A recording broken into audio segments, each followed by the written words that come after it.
Nakiisa si Pangulong Ferdinand R. Marcos Jr. sa pag-commemorate ng 50th anniversary ng makasaysayang Thrilla in Manila na isa sa pinaka-iconic na laban sa boxing history.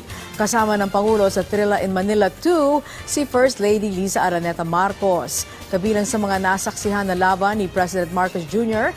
ay ang laban ni Nico Ali Walsh, ang apo ng boxing legend na si Muhammad Ali, at ang Thai boxer na si Kitisak Lingsom sa middleweight division na nauwi sa draw.